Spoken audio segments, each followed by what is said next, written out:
کوئی آتا ہے رسول صلی اللہ علیہ وسلم کے پاس کہتا ہے ابایعوک علی صلاتین، میں آپ کو بیعت دینے کو تیار ہوں، یعنی مسلمان ہونے کو تیار ہوں، نمازیں میں نے 2 پڑھنی ہیں، 5 نہیں پڑھنی، میں نے 2 پڑھنی ہے. کیا کریں گے رسول صلی اللہ علیہ وسلم؟ ہم میں سے کوئی ہوتا تو کہتا ہے ان الدین عند اللہ الاسلام، اللہ کے ہاں دین جو ہے نا یہ مکمل اپنے آپ کو آپ نے سرنڈر کرنا ہوتا ہے، اس میں کوئی ڈسکاؤنٹ پروگرام نہیں ہے، کوئی نیگوشیشن نہیں ہے، یا پورے اسلام میں داخل ہو یا دفع ہو جاؤ. رسول صلی اللہ علیہ وسلم نے بیعت لے لی، چلو ٹھیک ہے 2 نمازوں کے لیے. صحابہ حیران، یہ کیا ہو گیا؟ کوئی واقعی کوئی ڈسکاؤنٹ پروگرام ہے؟ تو انہوں نے کہا نہیں، جب نماز کی لذت آئے گی تو خود ہی پڑھ لے گا، تھوڑا ہاتھ ہلکا رکھنا پڑے گا، ہاتھ نرم رکھنا پڑے گا. جیسے بچے غلطی کرتے ہیں، بچے جب غلطی کرتے ہیں تو آپ کے پاس 2 چوائسیز ہیں، یا تو آپ پورا اپنے گرج برس اس کے اوپر گرجیں اور برسیں، یا اس کو سمجھائیں، محبت سے سمجھائیں، اس کی تربیت کریں. آپ کے پاس آپشنز تو ہے نا.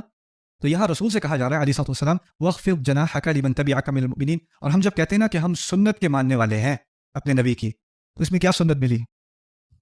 کیا سنت ہے جو رسول کو سکھائی جا رہی ہے علیہ الصلوۃ والسلام مومنین کے معاملے میں؟ اگر ان کو یہ سکھائی گئی ہے تو میرا دوسرے مسلمانوں کے ساتھ کیا رویہ ہونا چاہیے؟